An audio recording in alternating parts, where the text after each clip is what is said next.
Imagine an artist so brilliant. Legends like Etta James, Stevie Wonder, and Sam Cooke called him their favorite.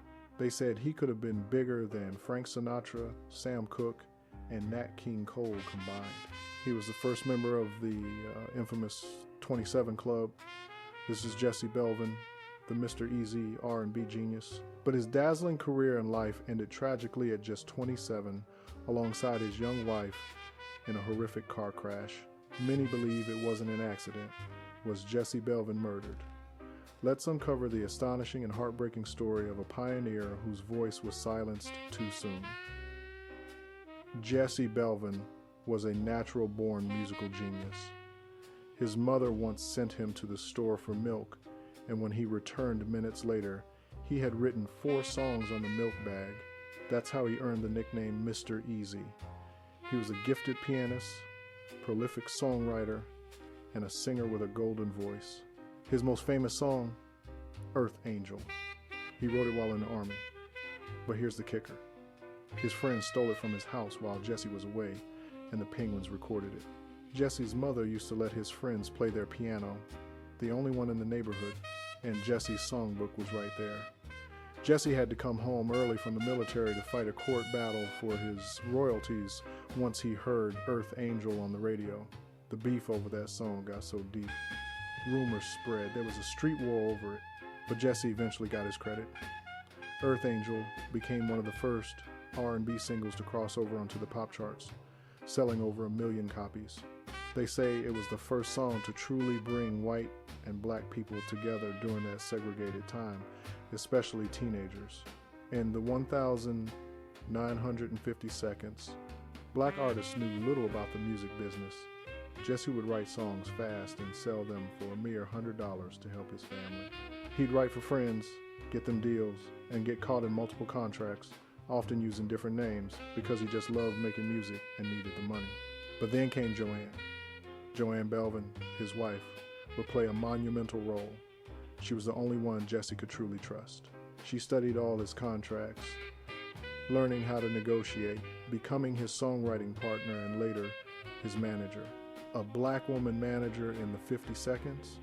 That must have scared the industry. Jesse's talent was undeniable. His song Guess Who hit the top 40 pop charts and number 7 on the R&B charts, earning him 2 Grammy nominations in 1959. It was actually a love letter written by Joanne to him when he was in the military during the Korean War. This showed their incredible partnership.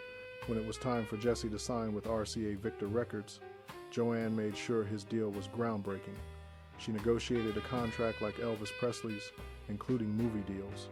And get this, part of Jesse's duties at RCA was to be the vocal coach for Elvis Presley. They paid Jesse to help teach Elvis. Joanne and Jesse were the blueprint, showing black artists the business side of the game, making sure Jesse wouldn't get screwed out of his money. But despite his success and Joanne's savvy, Jesse faced immense pressure.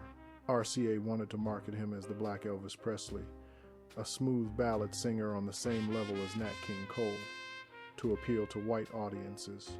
They were in fierce competition with Capitol Records and Nat King Cole.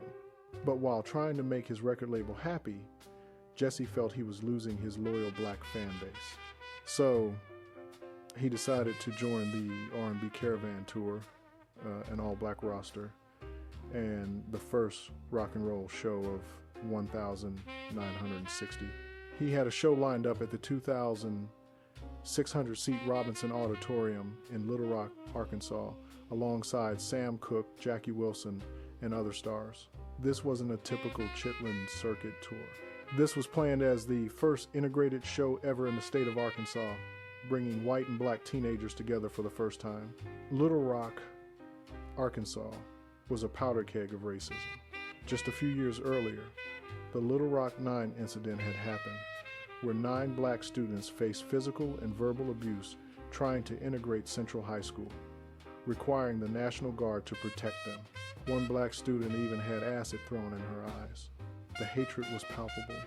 Jesse, coming from California, had experienced racism, but the Deep South was a whole different ballgame. What he saw terrified him.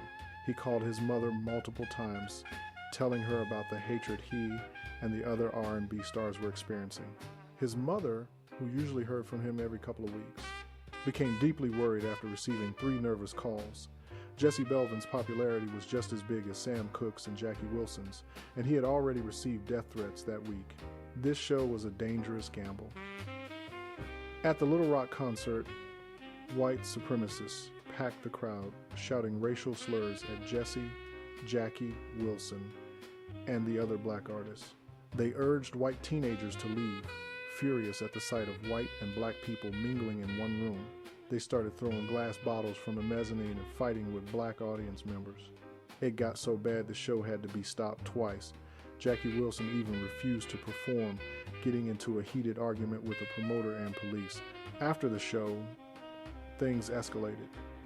Jesse Belvin, Jackie Wilson, Sam Cooke, and the rest of the black artists were not just escorted, but ran out of town. The promoter wanted them to perform a second show, but they refused. They were ordered to leave town at gunpoint. It was ugly. Jesse had already received at least 6 death threats from angry whites. The next stop was Dallas, Texas, and more death threats were already coming in. As they walked to their cars, they saw about 5 young white men near Jesse's and Jackie Wilson's vehicles. One witness claimed 2 men blocked the view of Jesse's car while another was underneath it. Somehow, Jesse and his group managed to escape, leaving Arkansas in Jesse's black Cadillac. Inside were Jesse, his wife Joanne, his friend and guitarist Kirk Davis, and their driver, Charles Shackelford. Now, about Charles Shackelford. He had recently been Ray Charles's driver, but Ray fired him because of his reckless driving. Ray Charles wrote in his autobiography that Shackelford liked to hang around shows instead of sleeping, even though he had to drive long hours and he liked to drink. Hours after leaving Little Rock, Shackelford, driving Jesse's Cadillac, somehow lost control. He veered into the oncoming lane of traffic, resulting in a horrific head-on collision. The car exploded, bursting into flames. Other musicians on the tour, following far behind, saw a horrible red glow light up the sky where the 2 cars collided.